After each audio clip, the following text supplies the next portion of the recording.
I think Britani is ridiculous for trademarking it and ridiculous for poking Angie. But if you think about it like this, what if Monica trademarked receipts, proof, timeline? That's ridiculous, right? Mm-hmm. Heather said it. It's Heather's. It's about Monica. Mm-hmm. But if Monica trademarked it, it would make Monica look stupid.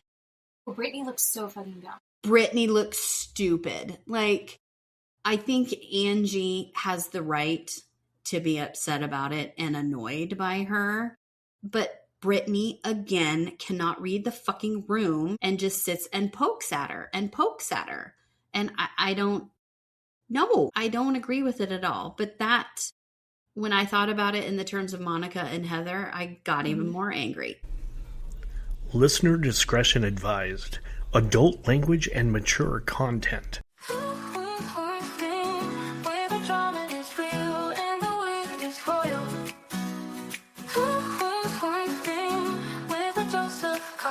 Alright, we are back. It is 2 weeks, 1 screen. I'm Jen. I'm Keeley.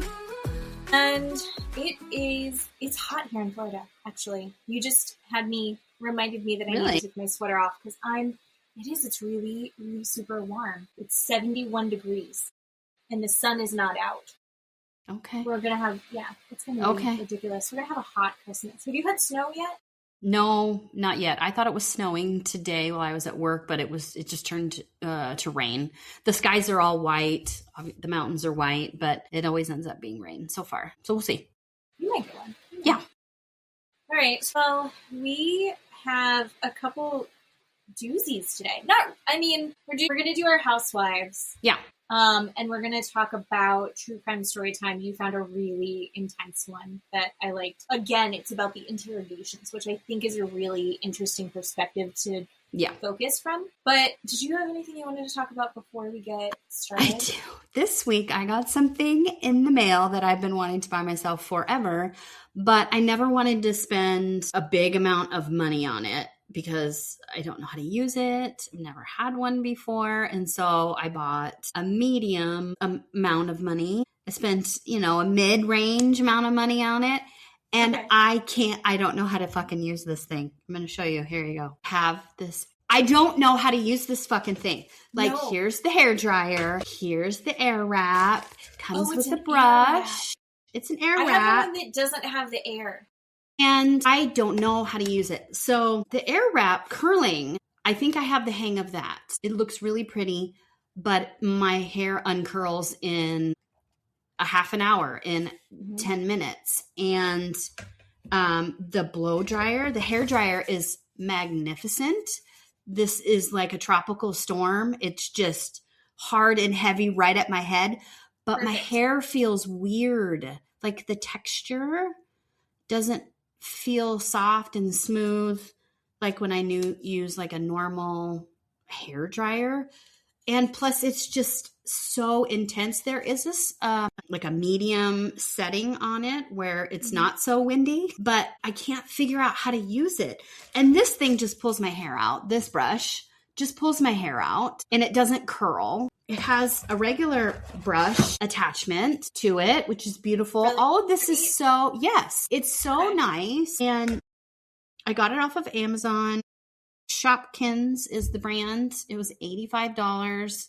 And I'm so stupid. I don't know how to use it. And I love it so much that I want the curls to stay. The curls with this air dryer are so pretty. But there's two. The bummer thing is I don't know about the $600 one. But there's two. Dyson one? Yeah. There's two of these. One goes to the right and one goes to the left. Blows your hair away from your face. The directional. Yeah, and blows your hair towards your face. And so when I have to do that to the other side, because I blow it away from, or I curl my hair away from my face, my whole head. Mm-hmm. So I have to switch attachments, which is fine too, but I use it. And I'm sad. I got the one that doesn't have the air. It just heats up and it has all the different attachments on how to heat it up. And I do like it for just, because I don't like washing my hair. I don't know how Angie K would feel about it. I don't wash my hair more than twice a week. And Me either. Really sweaty. So yeah. I use it to like fix my curls around my face, but that's it. But I can't get my hair to hold curl as it is. Like I had my hair in rollers, like hot rollers today, and let them cool down. They were in my head for over an hour, and it's already all gone. I do still have some body, but I'm mostly just propping it up on my headphones to make it look like I have more volume. I mean, it tells you to not blow your hair dry all the way, which is fine. But my hair is so curly, it stays kinky, which is, I just have all of these little caveat issues. And so I blow my hair completely dry the whole way. And then I wet it a little bit, the part to do the curler. And that seems to curl it better if it's a little bit wet. But then I don't want to keep having to go in and re-wet my hair. But then it doesn't stay. I don't know how to get it to stay, the curl to stay. Because my hair curls and stays perfectly with curling iron or hot rollers. And I'm not using too much hair, right? I'm not using too little hair when I curl it. So I just don't know how to use it. But I'm not going to return it. I love it so much. All right. So give us your feedback. How do you guys get your hair wrap? Yeah, what do you like? Like I've watched a million TikTok videos, and the cool shot at the end works well. I do that part. I have product in my hair. My hair is thick. Like, I don't know. Keeley has so much hair. I don't know what the fuck else to do, but I love it. I don't know. This part is plastic. I don't know if that is a problem where like the Dyson is metal. I don't know. I thought about that too. I don't know. Anyway. Well, I think your hair looks great. Hey, thanks. I'm still curling it with a curling iron because I don't know. I shouldn't need this much practice to use these things. Like, I don't know. We need the Gen Z kids to come in and explain this to us. Because I feel like we just see them doing it and it's like takes them 2 seconds. Yeah, and I don't think that's real. I really don't think it's real, whether it's Shark or Dyson or any of those really expensive ones. Like I might even spend $200 maybe if they go on sale like at Costco or something. I might even do that, but not until I can figure out how to get my hair to stay. Like, I don't know. I am slowly being influenced the other way. Did you see that on TikTok? Is that where you like? Yeah. Yes. Okay. Because TikTok, again, I think it's the lesbian content. It's a lot of women shaving their heads. And I'm like, should I shave my head? Could I pull that off? I think I have a lumpy head. I think I have one of those heads where you see the ridges and like, not like, but you know where it's like, it's like, a dent? Yeah, like I think that it's like I've got little like ridges kind of on the side. But I'm also, TikTok is slowly convincing me that I do want to do. Yeah, I get that. Matt would care. Matt wouldn't care. He doesn't care. He wouldn't care. But so that's been fun for me this week. Sam you need to shave his head at the same time. I did it once on accident, and he loved it for a half an hour and then cried. Yeah. But Sam's got that what's his name? Sawa, like he's like River Phoenix. Gotcha. I can't think of his name. Leonardo DiCaprio. Yeah. He's got like a 90s mbop thing. He's got a really intense cowlick that gives him that perfect little wave. Yeah. Just waste it on him. So, speaking of TikTok, and I actually listened to the podcast, but I keep seeing the bits, which influenced me to sit down and listen to the podcast. I'm really behind on all my podcasts right now. But I love It or Leave It. He's part of Crooked Media. They do mostly political stuff. But Love It is one of the guys that's like owns the company. And he did a Love It or Leave It. He's doing this thing where he's interviewing reality TV stars. And then he's kind of taking that interview and weaving it into like the greater political discussion of our country and like kind of like, why are things the way that they are? And he had Bronwyn Newport on. Well, I think I saw that. Let's see if I can, this one? Yes, I did see that. Yes. I thought it was fascinating. I haven't finished the whole thing, but I loved it. I think she was really good on it. I think it was interesting to hear kind of where she's coming from as far as she wants to be friends with everyone, but also she doesn't want to care what the audience thinks, but also she definitely cares what the audience thinks. I know that I'm a Bronwyn stan. I love her. I know you're not her biggest fan. I just think she's coming through as very genuine, and I think she comes through as like, she's like, listen, I'm not on good terms with Lisa, and there's just as much of that that's on me as it is her. Like, it's me. I'm not saying it's all her fault. Like, I feel like she goes out of her way to take responsibility kind of for how she messed up. And one of the things that I did want to talk about is she said, she was explaining it in the podcast before it had actually aired. But she said that Whitney had told her something about Meredith. And then she basically called Meredith and was like, hey, you're my friend. This is being said about you. I think you should know. And she's like, and I think that in a regular friendship, that would be the correct thing to do. I don't want to look like I'm talking shit behind her back. And she's like, but in reality TV friendships, that's not actually how that goes. And I could have dealt with that a lot better. And I think that's an interesting distinction that she was making that I guess I don't really give a lot of credence to normally. But it is like, what would work in normal friendships doesn't work in the reality TV world of friendships. Because I still think, in my mind, I think she handled that the way that she was supposed to handle it, which is, I heard something crazy about you, so I went to somebody who was actually there, and they were giving me their perspective. I let you know what's going on about you. I'm not talking shit behind your back. I'm just being open. And then Whitney's like, that was a conversation we had in confidence. It's like, no, It wasn't Whitney. You know what I mean?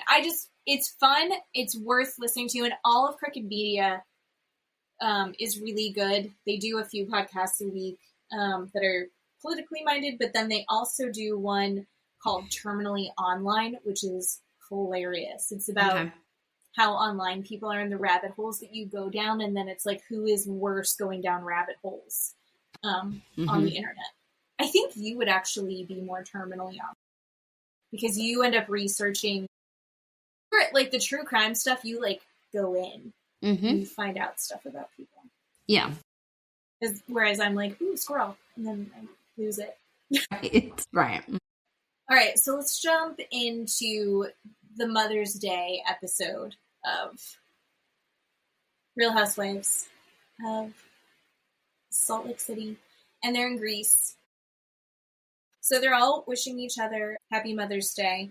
They're all waking up. Bronwyn had set up this like spreadsheet where she put up the friendship commandments that they had made at her citizenship party, the Spill the Tea party, and then their names. And then it was kind of like she explained it as the opposite of a sticker chart. Like, you didn't want to get red marks, but if you get a red mark if you break one of the commandments.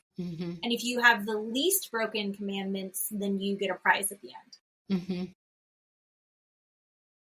How do you feel about that? I feel like it's very Bronwyn. She did explain it, right? We all act like kindergartners, so I'm going to treat them like kindergartners. You know, a demonstrative tool is never a bad idea, I suppose, where, you know, people claim, I never did that, I never said that, you did, you did, you did. Now we have a chart or a poster that has red checks all the way through Heather or all the way through Whitney, right? I don't know. I mean, it's Bronwyn's trying to be cute and funny, and I guess I think she's trying to lighten things. And I feel like overall, this episode was one of the lighter episodes we've had. Yeah. The women actually having fun together, also not having fun together. It was more fun. Like, it's how I want to see a girls' trip go when they were all hanging out at the pool. I want to see Ramona Singer. I don't want to see Ramona Singer ever again, but I want to see, like, Turtle Time. I want to see, and I'm calling back to, like, classic New York, where, like, the OGs, Luann is wasted and falling into the bushes, but they're all having a great time. You know, I like seeing, you know, the Vicky Gundelson, woohoo! Like, why are you doing that? Like, what's going on? I want to see there being like an actual friendship behind it. Like, if they're going to have all these fights, prove to me that you're friends. Yeah. Otherwise, Todd is right. And I don't want Todd, Bronwyn's husband, to be right. Like, why are these women spending time together if they all can't stand each other? You know? Yeah. Yeah. Brittany had she was like, oh, it is Mother's Day. Fucking Brittany. Again, just prefacing, everyone knows this. I hate Brittany, and she does nothing but make me hate her more this entire episode. Oh, yeah, absolutely. Just, I can't fucking stand her. And then they're all talking about how they're having Mother's Day without their kids. Mm-hmm. And I think Heather said that this is her first Mother's Day that she has been away from her children ever, which makes sense. That totally makes sense. But she also thinks that it's the best Mother's Day ever. She's like, yeah, 100% I want to be. Right, because she was the mother and father for, 20 plus years for her kids, which is everything. You don't get a day off. No. So. Well, and she literally didn't also because her husband never had an overnight with his kids. Yeah. Which is fucking nuts. Yeah. They don't talk about it really on the show, like what the girl's perspective is on their dad. Like, it seems like loving, and it seems like, I don't think Heather ever talked shit about their dad to them, which I think is the healthy, correct thing to do. But also, if you're a kid and you're like, I never go to my dad's house ever, there's enough kids that are growing up with their other friends who also have divorced parents, like, oh, it's my dad's weekend. I grew up with divorced parents. My parents were like 1 or 2 when I got divorced. I just assumed that everyone had different weekends with their parents. Like, it wasn't until I was like in 1st or 2nd grade that I was like, people don't switch houses. Some people stay in the same house all the time. I remember that being like a little bit surprising to me.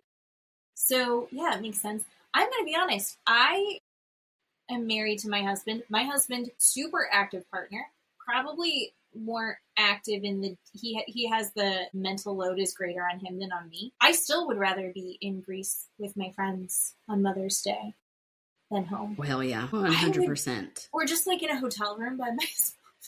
Like, yeah, 100%. I want no one to talk to me. Do you know what my husband says on Mother's Day? You're not my mother, so I'm not going to do or say anything for you. Great. Thank you. That's so kind and loving. No. My vote is no. So I'd rather be at the Super 8 downtown by myself with the druggies, possibly, instead of in my own house where my spouse goes, you're not my mother.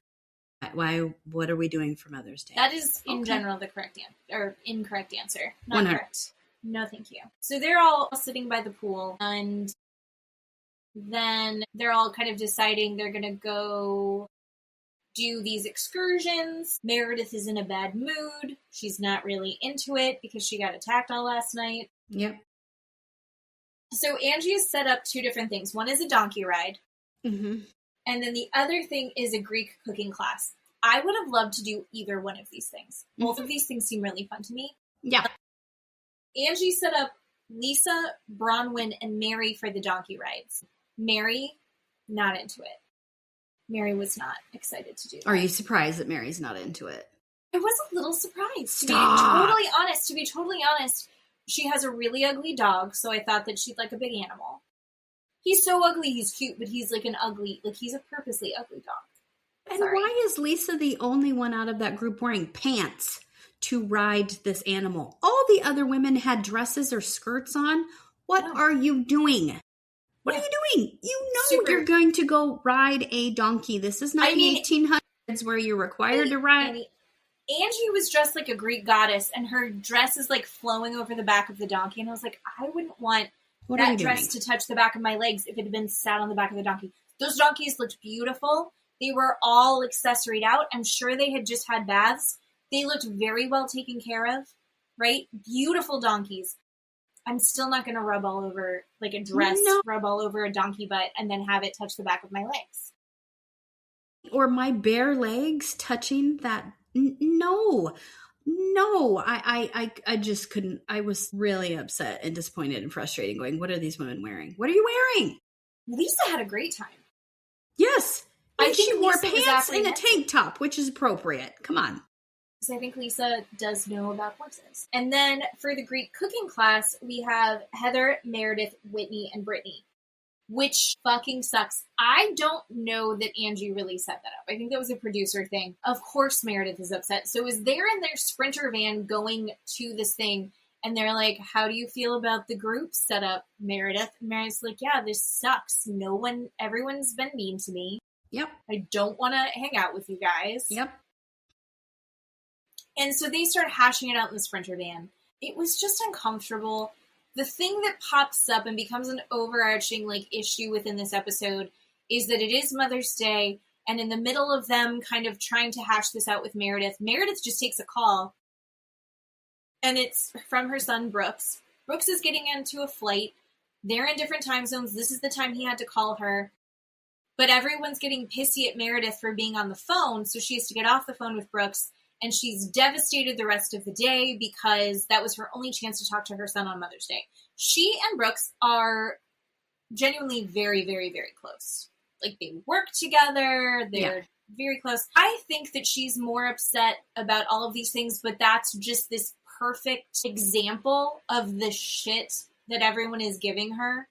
And it's she's going to hold on to that, and that's going to be her kind of keystone thing that she keeps reverting back to, of why she's upset.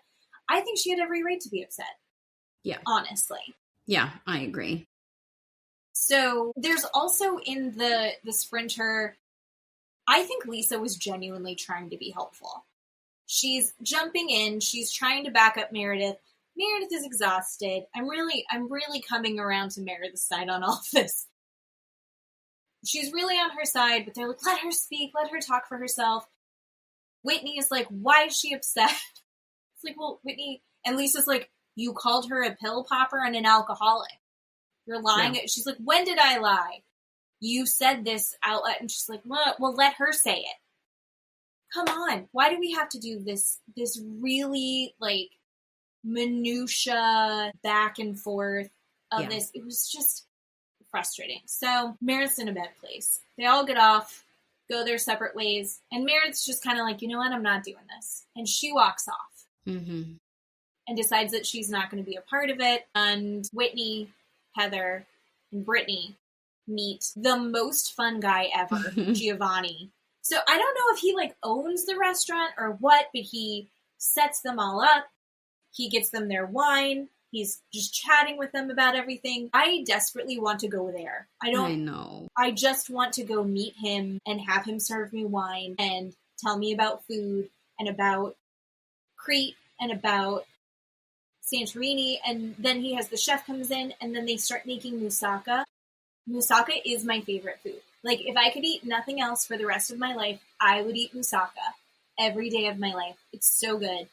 The only thing about it is they're getting to put it together themselves, but everything's just they're layering it and then they're going to go cook it.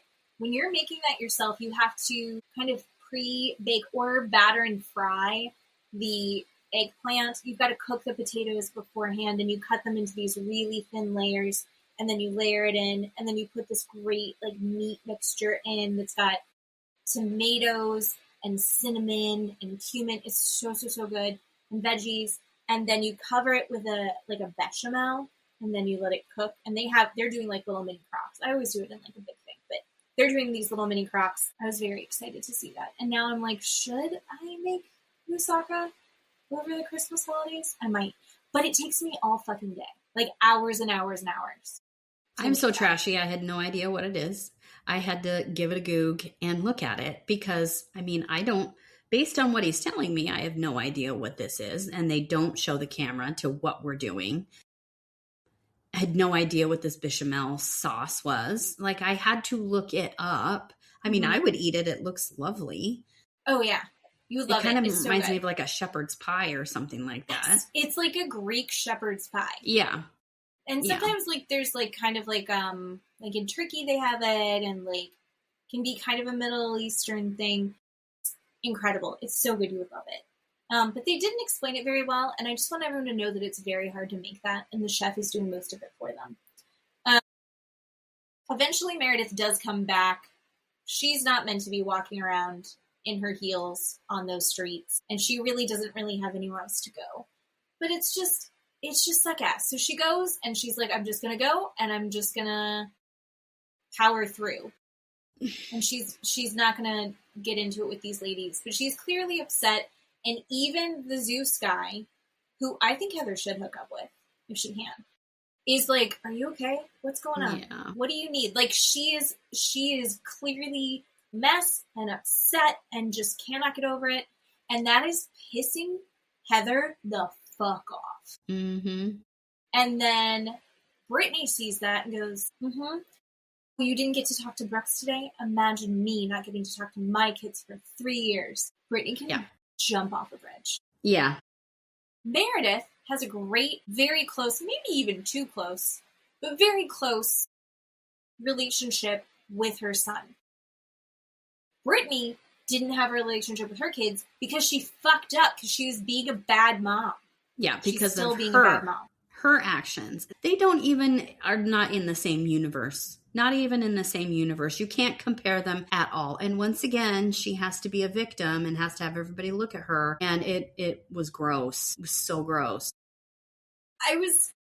Come on, Britani. No one, I think even Heather and Whitney were like, that's not really the argument you want to come here not with. What we're doing. No. I hope she gets ripped apart on that, like, online, because what a ridiculous effing thing to say. Eventually, after the donkey ride, which I thought the donkey ride, I think that would have been so fun, and especially to have Angie being like, this is what my father did. Like, she's reconnecting with her Greek heritage. And she's like, we have Porsches, we have our Range Rovers, whatever. We have all these things. My father had no shoes and was going 10 miles with a donkey that he loaded up to, like, get groceries for his family. I think that was really cool. Yeah. Basically, they also, while they're on the talk, on the walk with the donkeys, Mary did not enjoy the donkeys. And then they're all sitting on the donkeys and having a discussion about how they think the cooking class is going. Angie's saying, I set it up and I'm hoping that they can talk it out and move forward, or else this is going to be like a real pain in the ass for the rest of this trip. Lisa, you need to let them work it out. Like, you're jumping in, you're saying something when you don't need to, like, you're actually derailing things and taking the focus away of where it really needs to be. And Lisa says, it's going one ear and out the other, because if I see my friend needs some backup, I'm going to be backing her up. Yeah. That's the best friendship that I'm seeing this season. Yeah. And that could be a difference in real life and reality TV, right? In reality TV, you're not supposed to say too much for your friend, but they also want you to be a friend and stick up for me. I mean, what is Lisa? Damned if you right? don't. What is Lisa supposed to do? So Lisa's like, I'm not listening to you. I'm going to listen. I'm going to be here for my friend. That's where I'm at. And I mean, baby gorgeous, I don't think you're wrong. So then everyone joins the cooking class and they're all sitting there together. And they're talking about, like, why Meredith is still upset, because nothing has been, they're like, did you talk it out? Did you fix it? And she's like, no, nothing's better.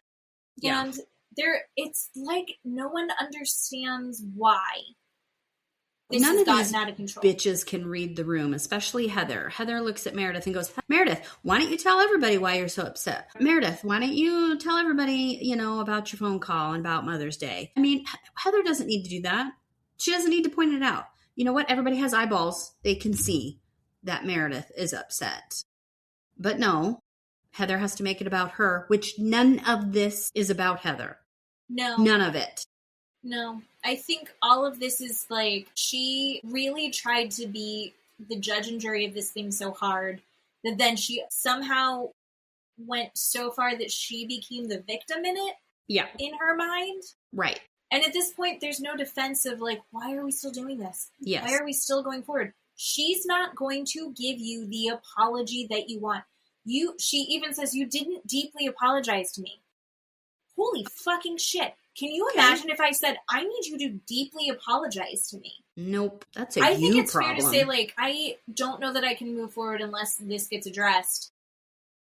Meredith's made it clear. She's not addressing anything beyond what she already has. And she's done. And how many times has she said, I'm sorry? So Meredith fucking has said, I'm sorry over and over and over again. Because you don't like her apology, that is a you problem. That is not a Meredith problem. It's also valid if you don't like that apology. If that's not good enough for you, then you need to you need to say, I need to make a choice for myself. Boundaries are not about controlling someone else's behavior. Right. It's about creating the boundaries that you're comfortable with. And if they are doing something that you said, hey, I'm not comfortable with this. If you can't acknowledge this, I can't participate with you. Yeah. Then you have to back off. You don't get to sit there and push her and push her and push her until you get your way. And I feel like, okay, here's my theory on this. I think that Heather grew up in this very restrictive community where a lot of the onus is on women to make everything good and to make everything okay and to be hyper aware of everyone else's needs and be hyper aware of where everyone else's emotions are to try and maintain niceness and goodness and comfort for everyone around them. And I think that Heather is now, what's it called? Deconstructing. She's deconstructing from her faith. And part of that is where you go, I'm not responsible to constantly hold all of this together. And I'm not responsible for everyone else's feelings. And I think that in part of that process, and I'm not a religious person, but I am a people pleaser, and deconstructing myself from that and learning those things, there is a phase that you go through where you become super resentful of everyone because you're like, I've spent so much energy trying to keep everything right for you. I've spent so much energy trying to make sure that you feel comfortable and that you feel right. And no one gives a shit or gives me any credit for the fact that I was doing that. And it also is totally meaningless. And I think and then you continue to work on yourself and figure it out and deconstruct those things. And you go, and it's nobody's fault because we're all part of the system and we're all at different stages of working through the shit. Heather's not to that point yet where she's like, that's not everyone else's fault. It's not my fault. It's not their fault. And I was doing more than I needed to do. Like Heather's still on the resentment part of it. And it's so obvious that it's coming out at everyone in these sideways ways where she feels like judge and jury, where she feels like she has to stand up for Britani, even though Britani is the one that started this whole fucking thing, where she's like, you are in the wrong, so I need to pick sides. You don't have to pick sides. Everyone can be wrong. Everyone can be right. It's okay. Yeah. You don't have to figure out where you're at. But I think there's such a clear line for her of the church, not the church, that she thinks that line exists everywhere in her life. Does that make sense? No, it makes sense, but I think she's completely ruined this entire season. Heather has completely ruined it. And can I just go back to Britani is not infallible either, because Britani made a snide comment about Meredith not being there when they're all at the pool eating breakfast. It's so nice here. Everybody's getting along. The air is light. Do you guys notice how much lighter it is? And someone's not here. Someone's not here. This is why Meredith yelled at you, you stupid bitch. Because you don't know when to stop. We're supposed to feel sorry for you? Right. Well, now she's at the cool kids table. She thinks she's the cool girl, right? Because they all rallied around her and had the feel better with your high body count hair party. Yeah. She's too comfortable. Well, I don't care for it. I want everyone to be a little bit uncomfortable all the time because so am I. I just don't care for her. I just don't care for Britani. But that just it just bugs me the wrong way that Heather is so stuck and so that everyone has to get stuck. And I don't think that's fair. Yeah. And it's everyone's ready to move on, except that you're not going to get what you want from Meredith. Right. And if you can't, then you have to leave the show. Because Meredith is not leaving the show. Yeah. So I did appreciate, caveat, then more happens. But Whitney then says, listen, I should not have called you a pill popper. I should not have called you an alcoholic. My words were dangerous. It was not fair. It was not cool of me to say that. And I see that it was hurtful and I'm so sorry. She's a liar. Well, because she's a liar. That body language when she apologized is very controlling. It's very narcissistic. And she closed her eyes for a really long time when she was like, I shouldn't have said that. That body language, she's a liar. That is not contrition. Not contrition at all. When she said it in her segment interview afterwards, what she said afterwards in her horrible makeup and her boobs, she should have said that statement to Meredith, not this fake ass, not real lie, basically. It really sucked. I was like, see, I didn't pick up on the body language. I'm gullible. I watched it and I went, that's a good apology. And then immediately after they show that, I forgot what it's called, the breakaway interview, whatever. Yeah. And she's like confessional or something. I'm still worried for my friend. And you're like, no, you're not. You're insinuating that you think that she's doing all these bad things. Exactly. You're not really worried. You're trying to make her look bad. And that sucks. I wish I think Whitney is in the same thing that Heather is in, where they're on their healing journey and they haven't quite tapped into the fact that, like, okay, you're more self-aware now. That doesn't mean that you understand everyone and that you get to pass that judgment. If someone were to call Whitney a pill popper and a drunk, which is probably what she is based on everybody on the online saying how horrible she was at BravoCon and how she's constantly drunk. If someone were to say that to her on the show to her face, she would lose it. It would be absolutely inappropriate. Sure. You can't do that to me. Mm-hmm. That's not how this works. And she would never talk to that person again. But it's a double standard and she can do it to Meredith and just throw it around like it's nothing and then give this BS apology to her. I think it's garbage. Whitney is garbage. In the moment, I think it did what it needed to do, which was kind of shake out some sort of like, let's move forward. Because it did kind of relax everyone just enough. So they, on the Sprinter van home, they're talking about 10-1-2 showers. Yeah.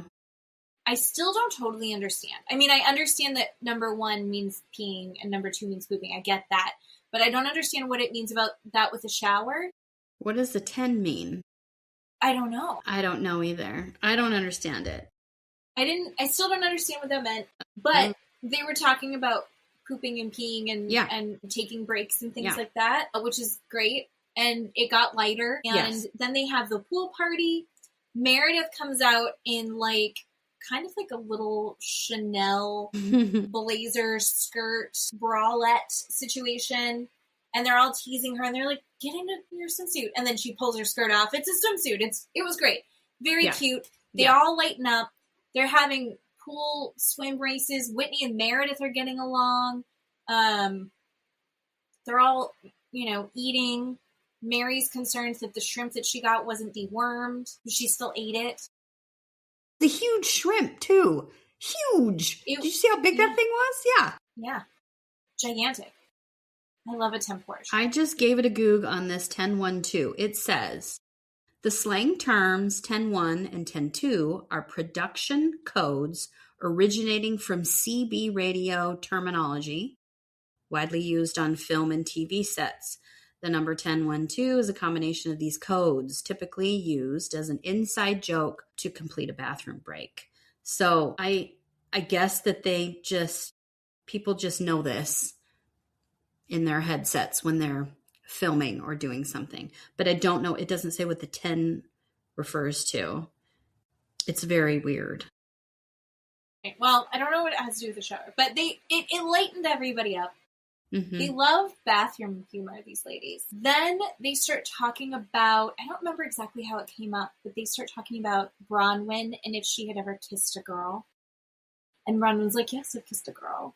And then they're like, well, have you done anything else? And she's like, yeah, I've definitely done more with a girl than any of you guys. And they're like, what have you done? Oh my God, Bronwyn. Yeah.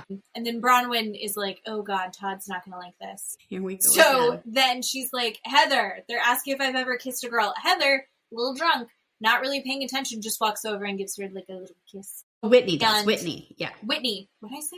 You said Heather. Well, Heather would probably too. But yeah. no, but it was Whitney. So the Whitney Bronwyn feed that I am getting on my TikTok is like they're just putting compilations of the two of them to like music, and they're being like shipped as a couple. And I don't hate it. Yeah. I think it's quite cute, actually. Well, and don't you remember at their conversation at the restaurant when Whitney's like, yeah, when we have one of those parties, I'll invite you over. Mm-hmm. Like, of course, they probably talked about it before, obviously. And we don't know if she's actually showed up to one of them or not. Well, I think Whitney's not having that party until her kids move out. Or they're at grandma's. I don't know. But I like it. And then Brittany's like, I've never kissed a woman, but I've kissed hundreds of men. Gross. First of all, I think it's a lie. Second, if it's true, it's gross. And what's that number? 367. 367. What is that? She has a spreadsheet. She started it in college. That's gross. What is wrong with you? I remember one of my favorite movies is Reality Bites, and Janine Garofalo's character has like the list of all the men, and she's like trying to remember what the guy's name is as he's leaving. Yeah. So she could write it in her notebook. But that's a character in a movie. You're not supposed to actually do that. And also, Brittany's older than I am, so she probably didn't get that from the movie. Who's doing that? Yeah. And who's doing that with her? Ugh. Well, I mean, if they're just kissing, I'm sure lots of men would. Why not?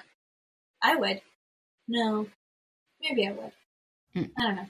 It's a weird group. I don't know. But they're having fun. One of the other things that pops up is, what is the worst rule that you ever broke? And then the only one that tells a story is Meredith. And Meredith tells a really boring story about how she threw a party when her parents were out of town and they broke a dish. Yeah. And she's like, I hope my mother doesn't find out. What are you talking about, Meredith? Yeah. Okay, so what's the worst thing that you ever did that your parents never found? Well, I don't... It's not something that I, like, physically did, but I was, I guess, participating is not the right word. That's not the right word. Then we lived in Southeast Boise, and the neighbor across the street, she was my best friend. She was 1 year older than I was. So let's see. Yeah, I was 14. She was 15. And both of my parents work full time. Her parents, I think they work full time too. So our parents were gone a lot. And I was very strict Mormon household.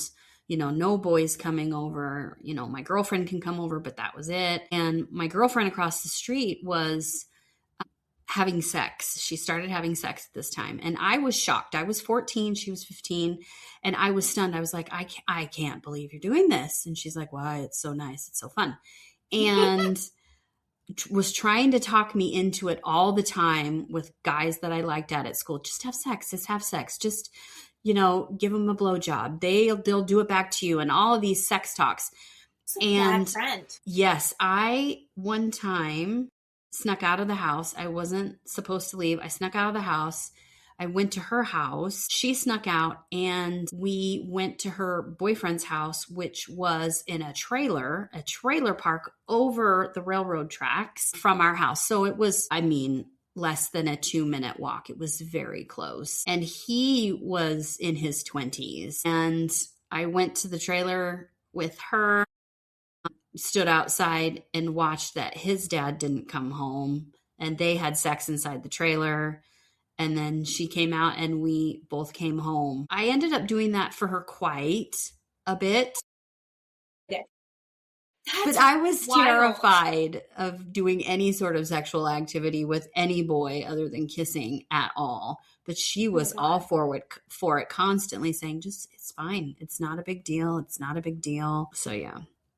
But like, I didn't really do anything. I was too scared as a kid, but I would hang out with her. I feel like everything I did, I got caught. And then I got in trouble for stuff that I didn't even really do. Yeah. But I was fooling around with boys, but I didn't do anything like crazy. I'd sneak out. We used to do this thing. This is not exciting. This is a Meredith Mark story. we used to do this thing. This is before I had like boyfriends and stuff. We would do this thing called Manhunt, where me, my brother Trey, who was 5 years younger than me, and other friends in the neighborhood. So I was like towards the oldest. Trey was probably towards the youngest, but a couple of his friends, some of my friends, and then kids in between. We would all sneak out during the summer. It would hit like midnight, and we would all, no one had cell phones or anything yet. We would sneak out. We would meet at this big electrical box, and we would play this game called Manhunt, which was something between freeze tag and what's the one with the flags? Oh God, it's right on the tip of my tongue. I know what you're talking about anyway. Yeah. But like it was like this, but we would play across several neighborhoods at like midnight, and we were running all over the place. My mom worked some job that like she had to get super up super early in the morning for it, like 5 in the morning, 4 in the morning, something crazy. So those hours she was not going to wake up. So we would sneak out the back door, and we would go do that for like 2 hours. And there were probably like 20 kids that got in on that. It was awesome. I don't know that you could do that nowadays. The kids could do it in this neighborhood, but everyone has Ring cameras. Back in the day, no one had a Ring camera. No. No one had a camera for any of that. No, we were in people's backyards. It wasn't, not fenced yards, but it was like townhome neighborhoods. It was so fun. I miss that. But yeah, no, you couldn't get away. But Meredith broke a dish, so. But Meredith broke a dish.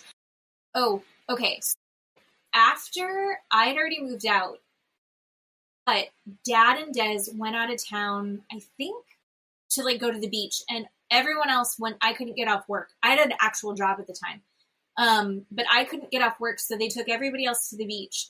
And I was like, "Oh, I'll check on the house for you," and they're like, "Okay." So what I was gonna do was like have a party at their house because they had a great basement and a hot tub and a really nice back deck. And I was like, "This is gonna be so cool. I'm gonna have these friends that are like we're all 19 and 20 and we're gonna drink and it's gonna be great." And I got like 2 people over. There were more people on their way. And I was like, everyone take off your shoes. And I'm suddenly paranoid. I was like, their house is really nice. Their house is really clean. Didn't fucking do anything. And then I realized that like suddenly there's like alarms going off. Oh God. And there's like pounding on the door. Oh, and God.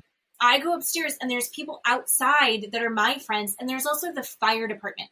The house next to theirs, and it's a townhome. My parents had an end unit. The unit right next to theirs caught on fire. Somebody had like a hot plate catch on fire, and it like burned that house, and all of the soot and everything came into it. So then also I have to like let the fire department in, and they're going in and out and in and out, and they're like taking these like black footprints all over their white carpet, and it was like cream colored carpets, but like everywhere. The whole place smelled like smoke. All the smoke was coming in, and I'm like, "Hey guys, party's canceled," which is probably for the best. So like I still didn't get a chance to actually do anything bad, but I'm like, "Hey Dad, Des, I think there's a fire next door. I came by to check on the house and something bad's happening." And they're like, "We're coming home." So it's like I didn't get a chance to actually do anything bad before like God intervened. And was like, "Stop." That's amazing. Oh, yeah, that's the closest thing to being bad. No, it's just kidding. I was bad in other ways. Oh, that's amazing. Yeah, thanks. Then they have a club night. Mary skips out. So here, I'm going to be you for a second. Why is it okay that Mary can stay home and Mary cannot participate, but Lisa can't? Right. Well, it's because she's Angie's best friend. That's why. Right. Some people get special treatment. I feel like I would get away with a lot more than you would let other people, right? Like if I did something, you would be more forgiving of me than if like just like somebody else random did it because you like me better. Okay. Yes, that's where we're going. Yes. I get more leeway. You get more leeway. I get more leeway. That's what friendship does. Yeah. Is there a double standard? Sure, but there's also a hierarchy of friendships. Then they go to the club, and it's gorgeous, of course, and everyone looks great. And then somehow high body count hair pops up, and apparently Britani has trademarked high body count hair. Yeah. And this is deeply pissing off Angie. because that was Angie's line about Britney. And so Angie's like, how can you trademark something that I said? And Britney's like, because I thought to trademark it. So I did. And they're like, and then Meredith and Bronwyn get together and they make a joke about how they're going to have ting, ting, ting. I don't have an announcement because they're going to make little purses that have a secret flask in them. Yeah. Because it's a secret. Yeah. Which I thought was a fun way to poke fun at it. But then this just kept going. Angie needs to lighten up, I think. I also think it's super dumb that Britney trademarked high body count hair. Because the real source of that, I think, is like bro-y, manosphere, incel culture. Yes, it is. So maybe Angie, shut up. You don't connect yourself to this. No, I get that. But did you see Meredith on Watch What Happens Live? No, I missed it. So there was a little clip where Andy asked Meredith, what do you think about the trademark? And Angie being upset. And Meredith said, look, there is an unspoken rule that whoever says it, it's theirs. Like, that's how we all function. Whoever says it, it's theirs. And I got to thinking about that because I think Britney is ridiculous for trademarking it and ridiculous for poking Angie. But if you think about it like this, what if Monica trademarked receipts, proof, timeline? That's ridiculous, right? Mm-hmm. Heather said it. It's Heather's. It's about Monica. Mm-hmm. But if Monica trademarked it, it would make Monica look stupid. Well, Britney looks so fucking dumb. Britney looks stupid. Like, I think Angie has the right to be upset about it and annoyed by her. But Britney, again, cannot read the fucking room and just sits and pokes at her. And I don't agree with it at all. But that, when I thought about it in the terms of Monica and Heather, I got even more angry. And plus, Meredith said, there's an unspoken written rule here. Whoever says it, they get it. So yeah. I mean, I think the logic behind it would just be, like, obviously it's something that Angie said. I think zooming out, I think no one wants to be attached to that. Don't be attached to that. No, I get that. Yeah. Don't be attached to it. And also, like, you're trying to explain this to Britney, who is going to do everything possible to not understand this. Yeah. And Britney doesn't understand that she's not the victim in the situation with her daughters. Like, there is no getting through that thick skull. Yeah. She, as Mary would say, she's got the square head. Yeah. She's a dingbat. And then at one point, I had to give this a goog too, because they're in the Sprinter van when it comes up, and Angie says, I think your hair's too long for your age. Bitch, I looked up all their ages. Okay. Meredith and Britney are the same age. They're both 54. Angie is 52. All of those bitches, except Whitney, have long hair. Heather's in her 50s. Mary's in her 50s. Angie, hello, you're in your 50s. You're 2 years younger, but your hair is just as long as Britney's. I'm not trying to be on Britney's side. Was like, no, it's a little bit shorter. And I was like, who? At this point, you all have long hair. What are you talking about? Because I'm thinking, maybe they are. She is younger. No, she's not. But she's telling Britney to cut her hair? Like, what are you doing? The rest of you have extensions. Extensions. I feel like you see the pictures where they take the Golden Girls and they put them in long hair. Yeah. And it's like, oh my God, they look like 20 years younger. Yeah. I mean, other than this shaving my head impulse that I'm fighting, I don't think I'm ever going to have short hair again. Yeah, no, I get that. Know what it is. I don't know what it is about, like, I think honestly it's that, as you get older, your hair thins. So that's why so many women end up going with short haircuts when they're older, is my assumption. And some people just look better with short hair. But, like, I have a feeling that Gen X and millennials are going to end up having long. Yeah. Anyway. And I think that we'll all get extensions put in.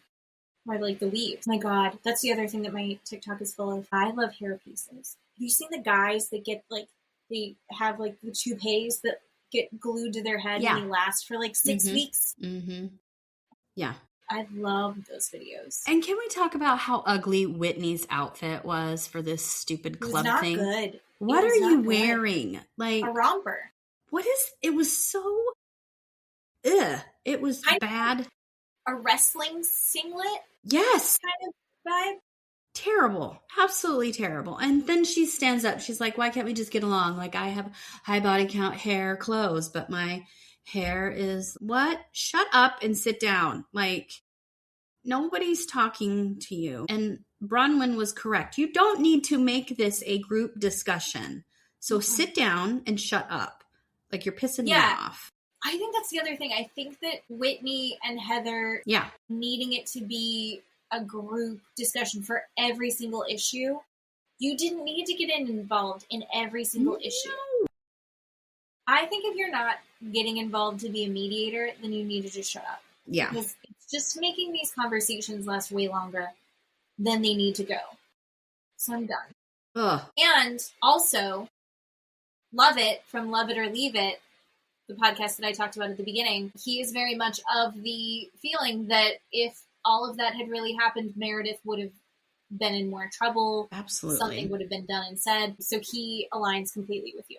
Absolutely. You'll love it. I agree. I mean, I don't disagree that she said something, but anyway, she's already apologized. We need to just stop. So it's done. Or if you're not going to get anything else out of her, and if you can't handle that, then you just have to be actually done and disengage. So, But yeah, that's pretty much it. I don't think that we're going to get, I mean... There can't be more episodes coming. I mean, more than 1 or 2, I think, because they filmed the reunion. That's got to be coming. So I don't know. I'm excited about the reunion. Yeah. But if anything, okay, so the other thing that's swirling since they taped the reunion, we obviously haven't seen it yet. It hasn't aired, but because the show's not over. Yeah. But they are, so we know that Bronwyn and Todd are separated officially. Yeah. And you sent me something saying that you think they were actually separated long before this. Yeah, which would make sense because how they act on screen. I don't know. It just kind of makes sense when you think about it in that kind of way. How annoyed he was with her. I mean, just looking at her, he didn't want to be in the same room with her. I mean, you got the whole Cherrygate thing. Like, it makes sense that they were not picking at her and trying to make her. And they were not together. I think that that's plausible. Sure. I can definitely see that. Yeah.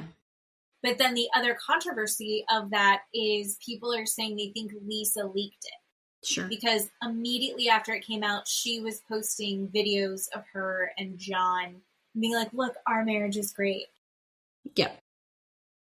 I think that there's like, part of me is like, I genuinely do think Lisa has been the victim of circumstance in a lot of this. Yeah. I also think that it's like, there's a lot of coincidences that really make her look awful over and over and over again. Yeah. But also, she's never going to cop to any of it. So just like Meredith, if this is a thing, we just have to choose to move forward. Yeah. Baby Gorgeous is going to leak shit. That's just how it's going to go. Yeah. And Meredith even confirmed on Watch What Happens Live with Andy. She said, we did talk about Bronwyn and Todd's divorce at the reunion at length. And Andy said, yes, we did for a really long time. I mean, if you think about other internet sources like Dumois and that Steve something, I can't remember him. Like those guys are like insiders to these shows that leak a lot of stuff. So I don't know. I don't necessarily believe it was Lisa either, but I think that there's a lot of people that could be at this point. But I think it was just bad timing to post. Yeah. Just the second after it happened. No, I get it. Oh, come on. I get it. But also I love Baby Gorgeous. she's ridiculous. There was a guy that was doing a thing about like how there's kind of a formula that is why this works so well. And he was comparing Salt Lake to OG New York. Okay. And he said that like the Countess and Meredith are the same person. Okay. He said that Whitney is the dingbat, sexy Sonia Morgan, which I thought was funny. He said that Ramona Singer he said Lisa was Bethany Frankel. They're two Okay. Very can see that. insistent that they are successful business women. Yeah. Who will not, whose image is really, really important, and they are willing to fight you for it. Yeah. And I thought that was actually, there's differences, obviously, but I think there was a very clear. No, I get that. Yeah, there's parallels there that I think are see interesting. It's a formula that's working. So, all right, now we're ready for true crime story time. True crime story time. Whispers in the dark, truth leaves a mark. True crime story time. True crime story time. And I'm a little sad about this one because I really wanted Steve to watch it. We never got the chance because it has to do with plumbing and drainage and something in a drain that I'm trying to picture how that would work because it's absolutely horrific. So I wanted him to see it and give me a little bit more of an insider take so I could talk about that. Maybe I'll talk to him this week and give you an update next week. But yeah, so I'm a little sad he didn't get to watch it. But this is another Interrogation Raw. This is another quick, less than 45-minute true crime. It's on Hulu. This is still season 1, but this is episode 11. And it's called Something's in the Water. And it starts out just like they all do with a 911 call where it says, you know, this is a plumber. I'm on a job site and we've pulled 10 to 15 pounds of what looks like flesh, some sort of meaty substance out of this drain. And we need someone to come down here. And I immediately was like, what are you talking about? I'm just trying to figure out how they pull out 10 to 15 pounds of flesh out of a drain and what that would look like.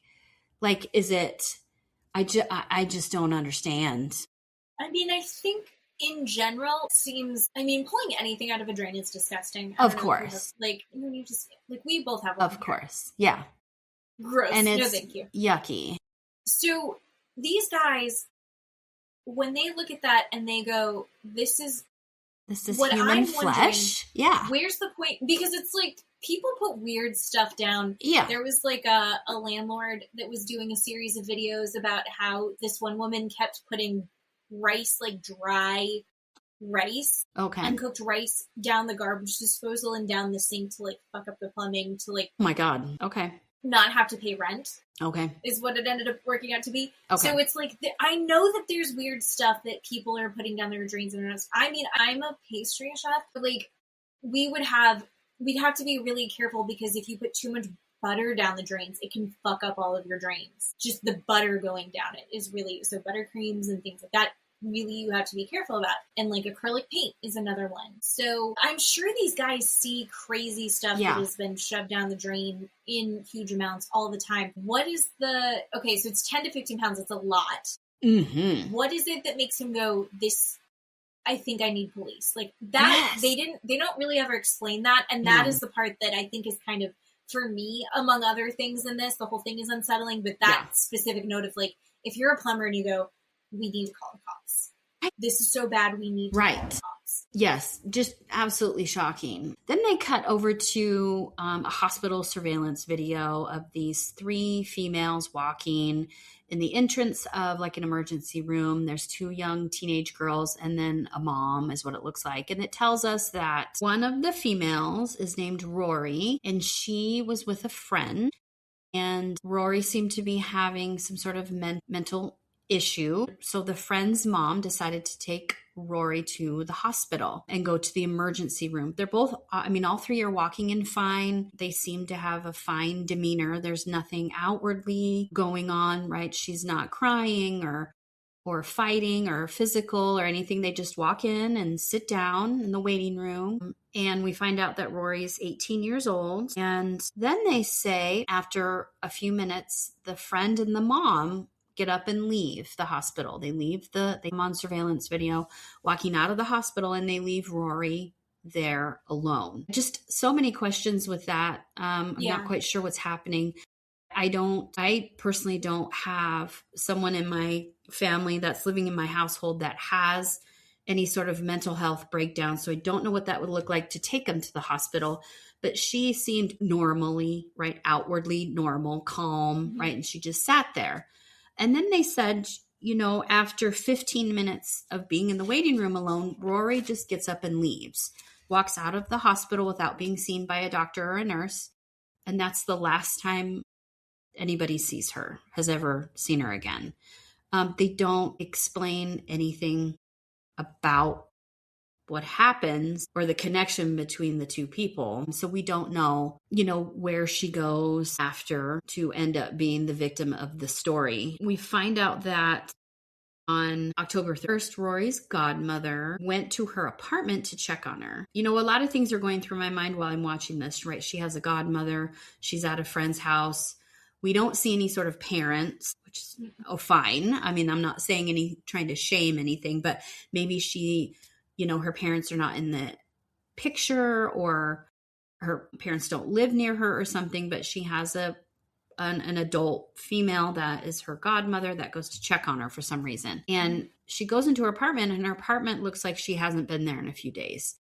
So her godmother is upset and reports Rori missing and does the flyers, the missing person flyers around town. I forgot to mention this takes place in Oshawa, Canada. And it was fascinating. There was one aspect of this show that Canada and the United States differ quite hugely. And I'll get into that when we come to it, but it was quite fascinating. So they're in Canada and the police say, Rori's friends and family create a website for Rori missing, and people are going on the website, right? And posting what their theories are, or the last time they saw her, or what they think it could be, where she could be. And they tell us, she's obviously somewhat troubled, but she's a good kid and was active in sports and things like that. So she did mention that the police mentioned that Rori told her family and friends that she was pregnant. But nobody knows if that was real or not. And in the video, right, she doesn't look like 9 months pregnant or anything, but she could be pregnant and just not showing. But that is something that they believe that they know about her, that she's pregnant right now. So a few more days go by, about almost 2 weeks go by, and the police get a call from a fisherman out at a pier where they think that they have pulled in or caught on their hooks like a turkey carcass, which I would think would be, I guess, like, I don't know what it would be like, maybe a frozen turkey or something. I don't know what a turkey carcass means, but it's in a smallish sort of area anyway. But when they reel it in, they find out that it is a female human torso. So no arms, no legs, no head. Obviously, they call the police. So the police get there and they confirm, yes, this is a female torso. And when they're examining the torso, right, the police are saying to themselves, okay, this has to be, this wasn't an accident. I don't know how an accident would happen with just your torso ending up being taken from your body. But they say, this person had to have had a medical background, a butcher or a hunter or someone that was really good with knives. Based on what the torso looked like. They searched the marine harbor and they can't find any other body parts in the water. I don't know if that's good or bad, but they don't find anything else in the water. So the police are saying the torso has no identifying marks, no scars, no tattoos, no nothing from surgery that would lend them to say who she is. But you put two and two together, right? You have a missing teenage girl. This is a torso of a teenage girl just found. The family's like, this is her. We know it's her. But the godmother, I guess, provides the police to do some DNA testing with some of Rori's clothes.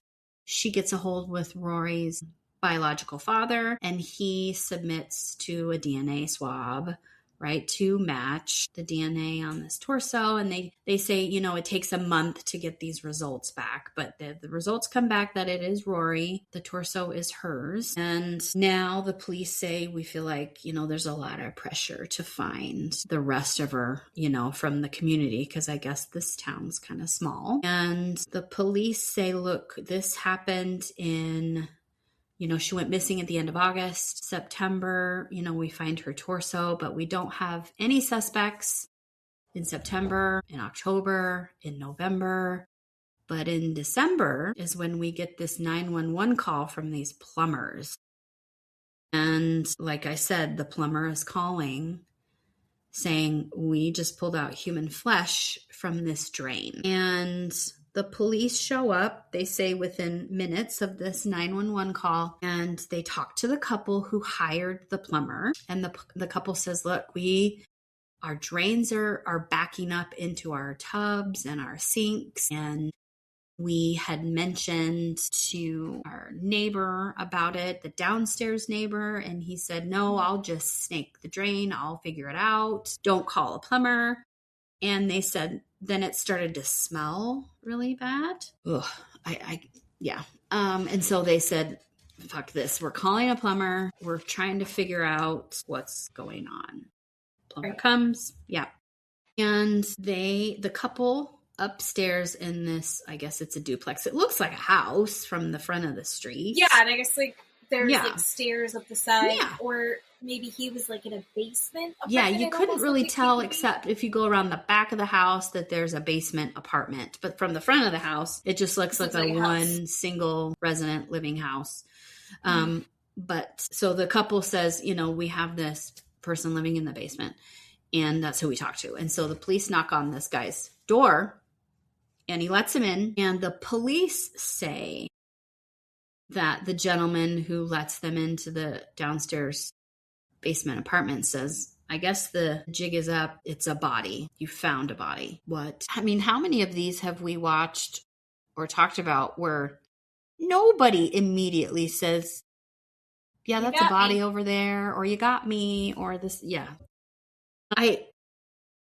Until we find out later from him what happens, I can't picture what he's placing in the drain, right? If it's bone and if it's flesh. I had such a hard time trying to figure out the logistics of this and why you would think a drain would be the place to go and not a garbage disposal. I don't know. I know that sounds horrible. I don't know. Right? Yeah, no, it didn't. His logic of putting pieces of meat down the drain. I don't know. I kept trying to think, okay, right, I cook, I prepare food. I've held raw meat, right? Chicken, turkey, hamburger, right? I'm trying to think of a chicken cutlet maybe would be the closest to it. I don't know of what they would be finding. No, it's too big. But so how quickly everything has to start moving, I guess probably maybe has something to do with it, but it doesn't, the whole thing does not make a lot of sense. No, anyway. So they show us a booking photo of the gentleman who lives downstairs. His name is Adam Strong, and he is very scary. He's 45 years old. He's a heavy-set man, long, stringy black hair, greasy, not very well-kept person. He is exactly who you go, what? Stay away from him. He's the personification of, that guy is a creep and gross. Yeah, yeah. So they take him into custody, and the police say while he's waiting in the patrol car, he says to them, if you want the rest of her, she's in my freezer, for God's sake. And, they show a picture of this man's freezer. It is a huge freezer, and obviously it's all dirty and stained and everything. And they open the freezer, and there are these, I don't even know, packages that are wrapped up, these things inside the freezer. Plastic wrap. Yeah, plastic wrap, big balls of something. And he says, she's in the freezer. They tell us that Rori had one distinct tattoo, and it was on her neck, and it was the word alive, which anyway. So they do find her head in Adam's freezer. They confirm it's her because of the tattoo on her neck. And so that's how they know that they have found the rest of her. But they tell us the police, they don't have enough to charge him with quote unquote murder. They can charge him with what's called indignity to a body, chopping up a body, dismembering a body, because he admits to that, and they have the body. In Idaho, we call that mayhem, I believe, here, not indignity to a body. So they can charge him with indignity to a body, and they bring him in for these. Now we start with these interrogation videos, which is what this kind of show is about. And he is not nervous at all. At all. You would have thought you're talking to three dudes in a bar about a sports game or what they like to eat or what the weather is outside. Like, he was not nervous at all. Mm-mm.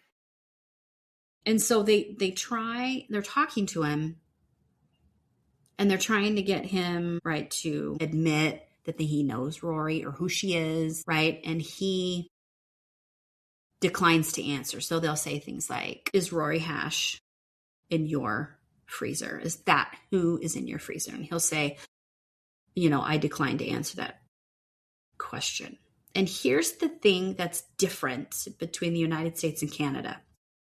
In Canada, they tell us that when you have an attorney and you have the right to an attorney, your attorney is not allowed in the room with you when you're being interviewed or interrogated, and your attorney does not have the right to conclude the interview. You don't have the right to stop the interview. Once the interview starts, regardless of whether you have an attorney, it has to keep going until the police say it's over. That is shocking to me, because we don't do that here in the United States. No. Well, what I did kind of follow up a little bit on this. What I thought was really, and they talk about it later on in the episode, what I thought was interesting is because, and it's like, how is that allowed? Right. Like, we will watch SVU. Stabler would be freaking out on them. Right. Like, you have to answer. And the thing is that these are recorded the entire time, and then the judge reviews them. And they're looking, and the lawyer will end up looking at it. Everyone looks at it, and they look at these interviews, and any chance that you break any of the rules around how you do it, like, yes, I think the one that came up for this one was like, are you tired? Like, if he's tired, if he's overtired, yes, or if he hasn't eaten, is he being coerced into this? Yes. Like and it's like there's so many ways that you can get tripped up, that you can, if you say the wrong thing, if you say it in the wrong way, you can get everything thrown out. Yeah. So, like, it seems like they have this major leg up by not having to have a lawyer there. Yeah. That's how I interpreted it. And then it's like, oh no, it's because the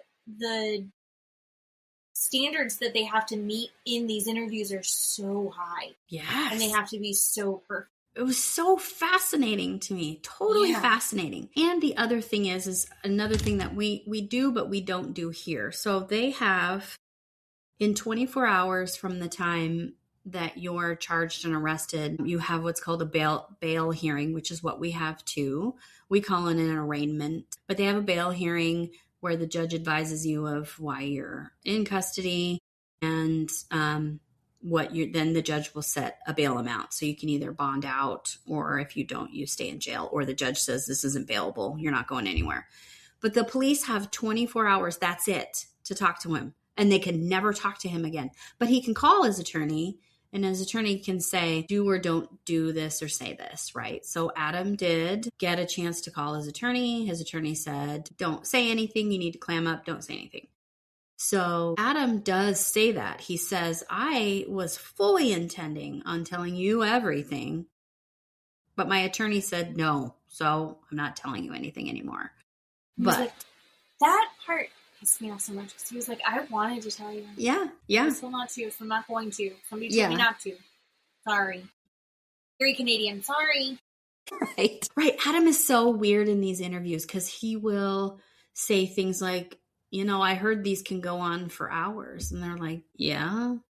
Or he'll stop and say, I need some more water. Or can I sit in that table?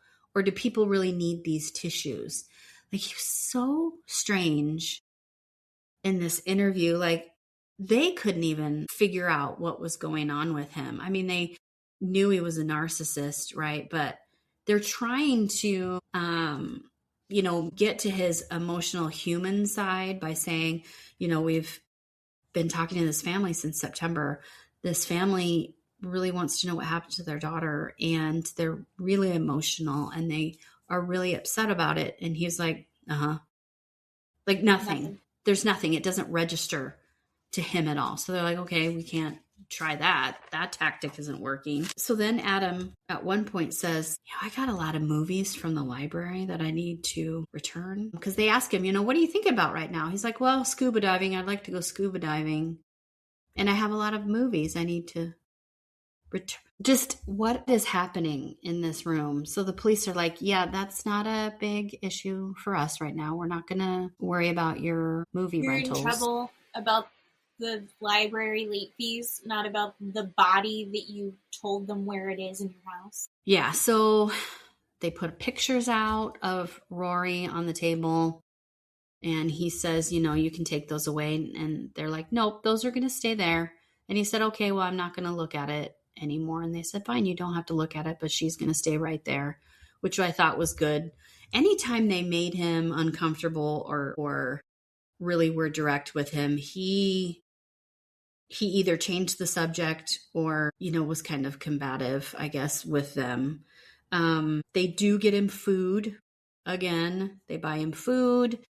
They all eat together, right? In the thought that if everybody's sitting around kind of comfortable having something to eat, maybe he'll say something. Obviously, he doesn't. They ask him if he's a big gun guy, and he's like, no, I'm not into guns. They say, you know, are you into knives? He's like, yeah, I've got a collection of some knives at the house. I do like a good knife, quote unquote, a good knife. I don't know what that means. But then they show him a picture of a knife that they found in the house. I had to Google it because they said this is a specific knife for hunters. Mm-hmm.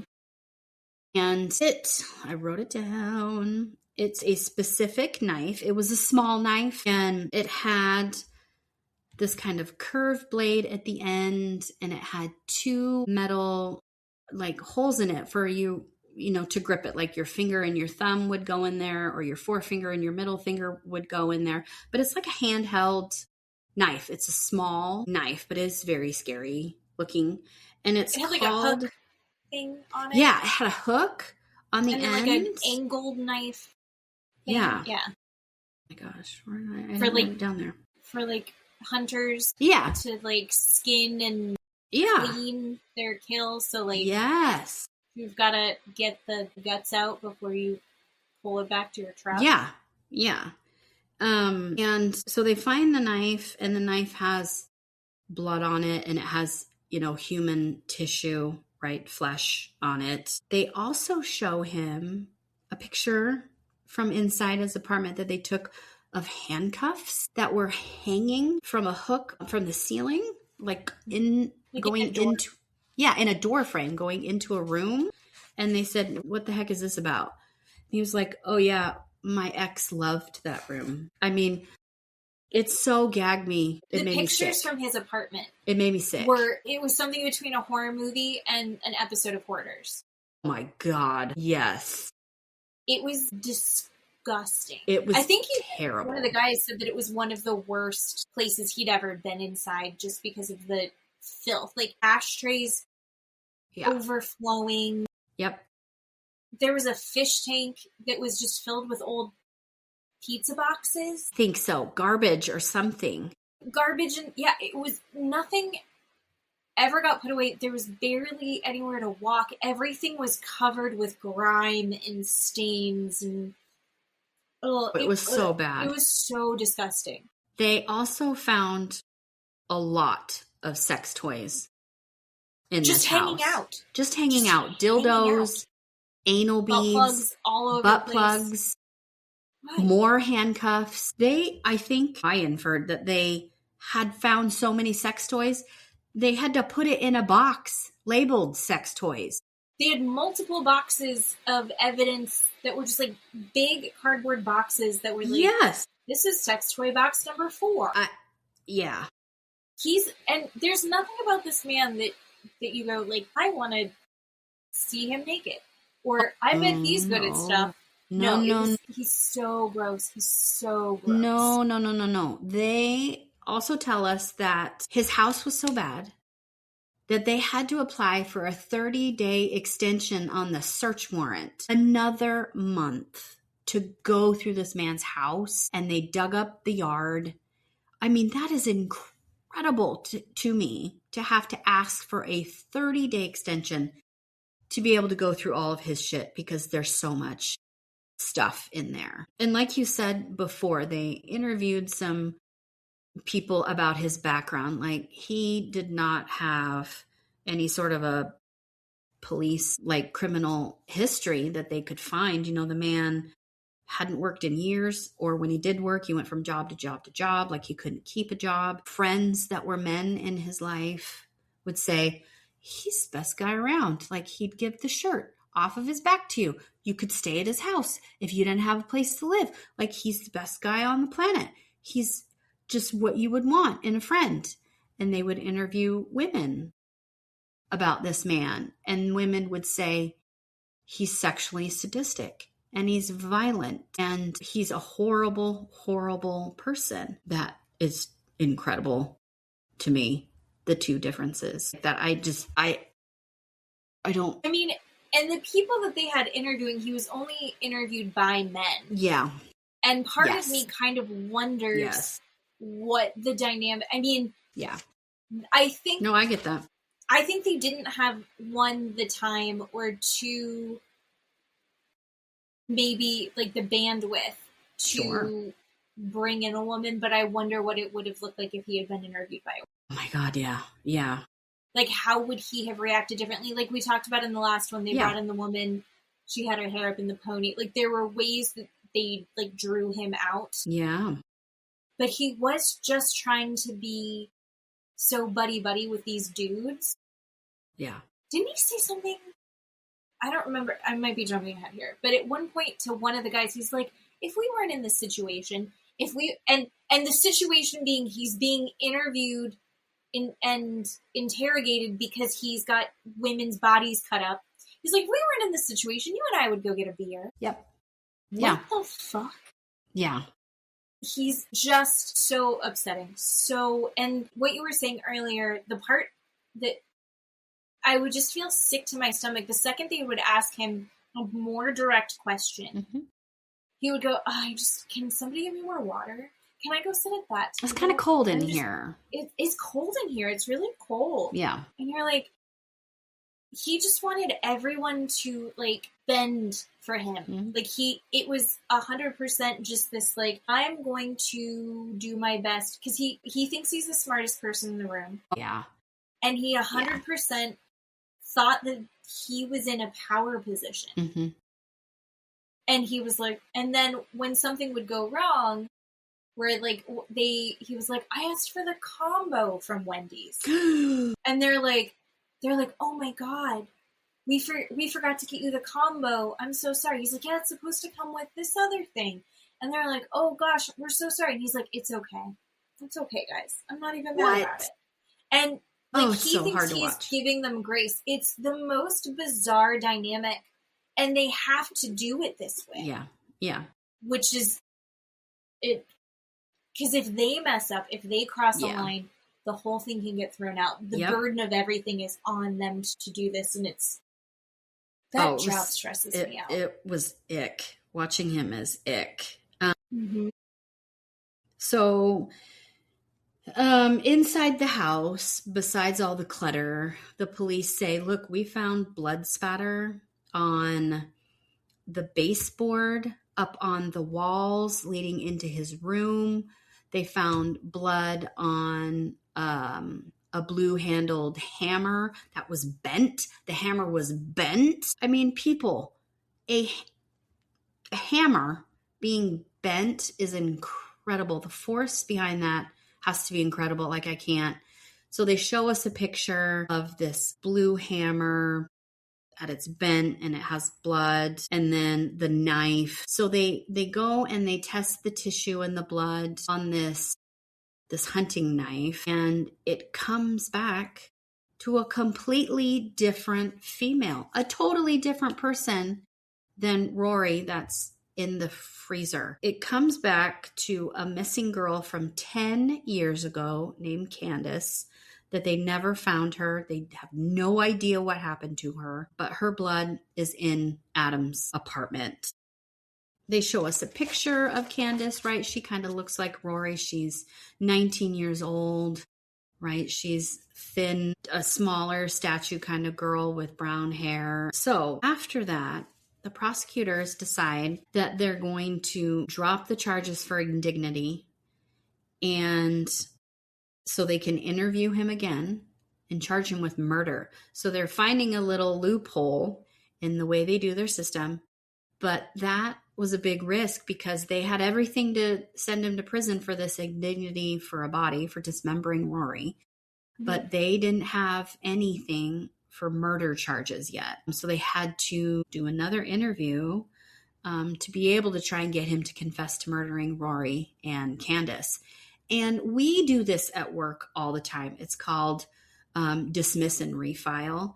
This happens literally on the daily in court, where if they show up for a hearing, say on a drug charge, and they haven't got the labs results back to prove that it was meth or cocaine or heroin, they will dismiss it and immediately refile the next day when the test results come back in saying, yeah, it was cocaine, or yes, it was heroin. So I'm not surprised that they did that, but they dismissed the indignity. They charged him with 2 counts of murder. And so they decide to bring in a different interviewer. Apparently this person is well known there, and he's a skilled interviewer that they have to try and get Adam to confess to murder somehow. And his name is Paul, and he shows up in this 3-piece suit, right? And he says, look, I wanted Adam to know that I was professional, and this is a big deal, and this is what we're going to do. You know, Paul said he did research for 3 weeks before he interviewed Adam, watched all these videos, and knew that the way that the police were talking to him, I guess the first time around, wasn't going to work, kind of being direct, asking him out from the gate, right? Did you do it? Do you know who she is? How did you kill her? Where did you find her? All these things where he's like, I'm not going to tell you anything. I'm not going to tell you anything. So this Paul guy comes in, and it is a year, 1 year later, which is incredible to me. Paul comes in to interview him on the murder charges. So he sits down, and they're immediately schmoozing, where Adam says, you know, I've been taken really good care of here. And Paul's like, yeah, that's going to continue today, buddy. Do you need anything? Right? And obviously Adam's like, I haven't eaten anything. So gets him more food, brings him food in, and they haven't even, discussed what they're going to talk about. So they're eating their food. They talk about watching TV shows. They talk about eating sushi. It's just very strange to watch this whole process. Yeah. Paul said it went on for about an hour and a half, this weird chit chat thing. And he's like, I have to start asking him questions because I only have this another 24-hour period because he has another bail hearing for these murder charges. So Paul only has these 24 hours to talk to him. And Paul says, Adam asks him, so have you found anything else? I mean, I guess besides the whole skeletal structure. What? Adam says that to the police officer. Like, it's so hard for an empathetic, sympathetic, obviously not serial killer person to wrap my head around these questions that he is asking the police and not having any shred of sorrow or dignity, empathy or anything. Like, he doesn't consider these girls people. Oh, He considers them whatever he wanted to use them for. You know? right. Like he found them, they were his. Right. And again, like I said in the beginning, we don't know how Rori came across Adam, how the two of them came to be in each other's company. We don't know that. That's probably another show, but I guess that's fine not to know, but you can only speculate. I don't know. I just don't know. But they show us a photograph of the drain that they had pulled the flesh out of. And I was so confused about this picture because I was wanting or thinking I was going to see like pictures of like pink meat or something, but it was like this black muddy sludge stuff that had like this gray or this white, I don't know, cement or something around. I don't know what I was looking at, because if that is what they pulled out, how do they know that that's flesh besides the smell? I don't know. So they show us this picture. It's really weird looking. Adam asks for a cigarette, and Paul goes and gets him a cigarette, and they talk about, secondhand smoke and, can you do anything with the ventilation? And Paul's like, nope, it's totally fine. And so Paul tries to go over this timeline with Adam, says, okay, she went missing in August, and in September when they found the torso, Paul says, the mom knew that it was Rori immediately. Adam remarks, yeah, I read that in an article that, the mom knew it was her daughter and it was mother's intuition. It kind of like he was, I don't know, happy or proud. And it was very strange, this reaction, that when he was describing how he was reading the article of the torso being found, like he was proud, I don't know, of the torso story being in this newspaper or this wherever it was written. Paul says, yeah, the mother remarked, right, that's not just my daughter, but that's my unborn grandchild. And Adam says, no, she wasn't pregnant. And Paul says, well, how do you know? And Adam's like, I really shouldn't say, but I know 100% that she was not pregnant. And I'm watching this going, this is not going to end well. This conversation is going to be bad. I don't want to know how Adam knows that she was not pregnant. I don't want to know, but he tells us. Adam just says, look, I didn't see a baby. What do you mean you didn't see a baby? Like, again, in the picture, the video we saw, she didn't look pregnant. She could have been, first trimester, maybe starting second trimester when you don't really show, but he says, I didn't see a baby. And then he just says, I know everybody knows I chopped her up. And then he says, I literally held her entire reproductive system in my hands. She was not pregnant. I mean, I had to stop the show for a second going, I have to take that in as another human being. Like, that is sadistic and horrific. And he was saying it, as a matter of fact, like the sky's blue, that sun is shining. It was that he needed to prove a point, and he needed to prove that point in a way that he thought would impress the interrogator. And I think the interrogator handled that as well as you could. But oh my God.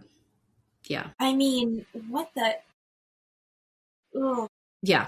Paul, he shook his hand right after that. He stood up and shook his hand. Thank you for telling me that. Thanks for telling me that. Probably, playing into Adam's narcissism. Like, yeah, man, I gave you something. So then Paul says, I'm going to show him this presentation that I have. And it's these slides on his laptop of all the evidence that they have against him, right? All these pictures, right? The pictures of inside of his house, the pictures of these knives and hammers, the blood, right? Pictures of her. And so he scoots next to him and he opens his laptop, and Adam's like, you got something to show me? And he's super interested. Thrilled that someone's put a presentation together about his work. Thrilled. And so Paul's showing him, right, he's got a slide of what Rori and Candace look like, their pictures, these beautiful pictures of their family. is remembering how they were, pictures of the article of the torso being found, a slide of the hammer that's bent, a slide of the plumbing. And then Paul stops and says, after that, I bet it was hard to sleep, right? It probably had a hard time getting to sleep. And Adam's like, no, I slept just fine. I'm fine. Okay. Paul tells him that, Rori had bruises all over her body. Adam's like, I don't know anything about that. He shows him, or he says to him, and he shows him pictures of inside the house. And Paul's like, yeah, this is what we found. And Adam was like, you found that in the apartment? Wow. Right. And that is one emotion besides disappointment from not getting French fries that we see out of Adam. Yeah. Oh, 100%. And Paul, the police interrogator, he says, I'm trying to show Adam, right? Look, we have all of this evidence. There's no use in denying it anymore. You might as well just tell us what's going on. And Adam says, is that all you got? What? Is that all you got? That is his response. My brain cannot understand what I'm watching with this guy. So Paul's asking him about the body or the body parts that are in his freezer, asking Adam about finally putting the flesh down the drain and saying, how did that work? Was it frozen?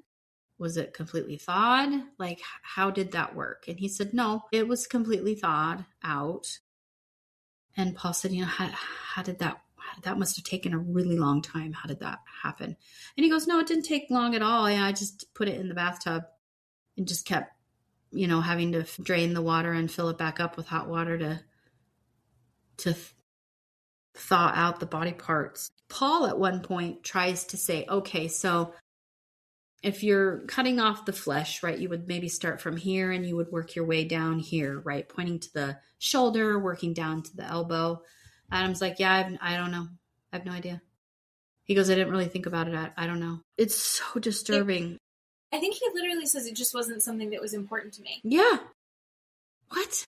Paul's like, it seems like kind of a monumental memory. Like this should be stuck kind of in your mind. And he's like, no, it's not that big of a deal to me.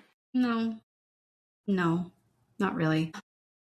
Then they show it's been over 10 hours that Paul's been asking Adam or with Adam about what's going on. And he says, look, Paul says, like you said in the beginning, everybody's going to be reviewing these videos. I have to make sure that he wants to be here of his own free will, that he's not overly tired, right? He's not overly hungry. I need to know that his needs are being met, right? Cold, hot, different, sad, tired, right? And he asks Adam, right, how are you doing? You still hanging in there? Are you still okay and awake? And Adam's like, yep, I'm good. I'm good to keep going. And that's, a ding, ding, ding for them. They're like, okay, he is here of his free will. He knows he's here. He knows he's not going anywhere. He knows we're still talking. So after over 12 hours still, Adam has not confessed. He's not said, I killed so-and-so. I did this X, Y, and Z. He's never said that definitive of a statement. So Paul finally has to end the interview after over 12 hours with Adam. And Paul says, this fucking guy, as I'm walking out the door, he is still talking to me. He's still, and they show Adam going, yeah, I got nothing better to do. I'm just going to go back to my cell. And it's really kind of shitty in there. I mean, just weird, nonchalant. He wouldn't stop talking, basically. Mm-hmm. So they all sit down and they all say, look, based on all these kind of inculpatory statements that he's made as a whole, they think that they have enough to take it to trial and to show the judge and all the attorneys, because the judge has to find cause for the charge to hold him and to set bail. And so they say the judge sat and watched all 12 hours of this interview. All the attorneys got the videos, watched the interviews. everybody gave it the green light, and the judge, passed it and said, okay, there's cause to charge him with these 2 murders. And so then he's going to trial because he never said, I killed Rori and I killed Candace. He never even admitted that he knew them. Anyway, so it is now, by the time they go to trial, it's now 3 years after Rori's been missing and 12 years after Candace has been missing. They go to trial. Adam is found guilty and he's sentenced to prison. We find out that Adam is found guilty of first-degree murder for Rori, and he's found guilty of manslaughter for Candace, which is a lesser charge than murder, probably because they didn't have a body and didn't have as much, right, like they did with Rori. So Adam gets sentenced to, like I said, to life in prison without parole for 25 years. So no parole for 25 years. And then 18 years for the manslaughter conviction, running concurrently at the same time. The judge even comments and says, your moment is done. And you will never be out in public again, and you're a dangerous person.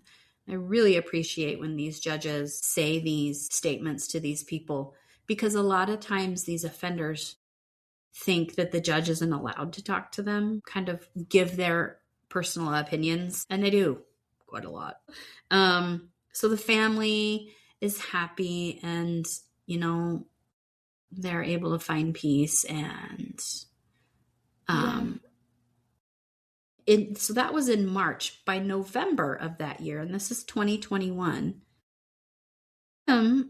tells the police that he wants to tell them where Candace's body is. All of the sudden, he wants to say, yeah, Candace's body is X at a different location. They actually let Adam out. They take him on a field trip of sorts to show him the location of where Candace's body is.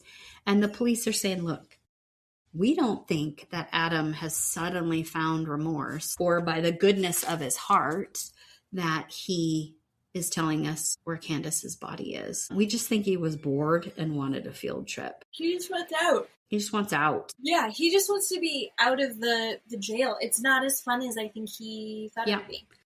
Yeah. But again, like last week, the police are very proud of how they handled it. And again, in Canada, having to have that high of a burden doing your interviews is incredible to me. And how well they did with this man who I hope never gets out. They did a really good job. And I don't know that I have never seen someone go to prison for murder that they haven't confessed to it. It's all based on this video. Yeah. Yeah. I'm wondering if there's more to the court side, the trial. Sure. Then, I mean, they're not going to give us that in this. This is all about the interrogation. But there's also this part of me that goes, do you think he did it to more women? 10 years in between? Sure. Yeah. And, like, they only found 2 sets of DNA, but, like, something tells me he's done some, like, there's no, I don't believe that it just happened twice. No, I don't either. You know? Yeah, no, I agree. Absolutely agree. I wouldn't be surprised if they find more. For sure. Like, eventually he'll be like, by the way, I'm bored. Do you want to hear about this? Yeah. Everything about him makes me feel nauseous. It's a huge ick. He's just so bad. He's a walking ick. It's awful. He's so horrible. Mm-hmm. And the other thing, not that we're shaming anyone, but she was having some sort of mental crisis. Yeah. Mental emotional crisis. Yep. And her friend's mom and her friend took her to the hospital, which I think, was a kindness. But then they left. I bet they were racked with guilt for like. Oh my gosh, yes. Right? Totally. I 100% thought that. Absolutely. And I just don't know why they left either. Like, I don't get that, but and I agree. There's a million reasons. Sure. Oh, I'm so sorry. I don't know where that's coming from. But there's like a million reasons that things happened the way that they happened. that we're never going to know, but just so much of that just feels so sad. Awful for her. Yeah. So awful. Yeah. Oh, I'm glad that he is forever. That's this week. Yeah. So next week is Christmas. And we will have something, we'll see, for next week. Like Christmas murder? I don't know. I don't know. I was thinking about that exists. I don't think that exists. I don't know that we want that. I don't know that that's something that you want. No, maybe since it's Christmas, we'll just talk Housewives. Because we didn't talk Beverly Hills today either. So. Oh, Beverly Hills. I'm a little bit behind. Yeah. I did watch another episode of Vanderpump. Okay. And still can't. Okay. I don't like, I like, what is it, Venus? Yes. I like Venus, and that's it. Okay. I can't enjoy anybody else. And then Boat Show is really good right now. Okay. It went from being terrible to very, very good. Okay. I don't know if you can make it all the way through because there's a lot of episodes, but Captain Sandy is a really great captain. I'm not usually that like into her. I just think that she's been a really good boss. Yeah. She's not even that, like, dramatic or anything. She's just a really good boss. Whereas, like, I kind of feel the same way about Captain Lee, Stud of the Sea. He was the OG one. He was the first one. And he was just a really good boss. But then he'd say ridiculous things because he was an old man. Yeah. He was an old sailor. And he'd talk about how he's going to eat everyone's ass. And then, oh, Captain Lee, stop saying that. He's like, I'm madder than a wet hen covered in piss. And you're like, what are you talking about? Yeah. Where did that come from? So, like, that was what was fun about him. Captain Sandy's just being a really good captain this season. Okay. She's boring, but she's really good. And then Okay. all the drama, all the fucking drama. Yeah. The stews. Kizzy, if anyone else is watching, my opinion is Kizzy is a bad person. Okay. And so is Joe. Joe and Kizzy are bad people that need to go to therapy. But that's Nice. Awesome. Do you have any hot takes for your Vanderpump? Or strong feelings? Not yet. I mean, I still like watching it. I didn't watch this week's. Yeah, I still didn't watch this week's episode. I watched the first two. I liked it. I liked Audrey having her birthday. I thought she was cute. I don't know. I like the eyebrow cousins. I think they're funny. I don't know. I just don't think anyone's compelling enough. I don't feel like anyone has the, like, grip on me. I get that. I used to. I get that. And I miss Tom Schwartz. I want Tom Schwartz on my television. Okay. All right. Well. All right. Well, yeah. We'll see where we're at next week. The Valley is going to come back eventually, so we'll see that at some point. And he'll be on that. Yeah. I love you. I love you. Podcast with me. And we love you guys for listening. Yeah. And we will talk to you next week. Bye.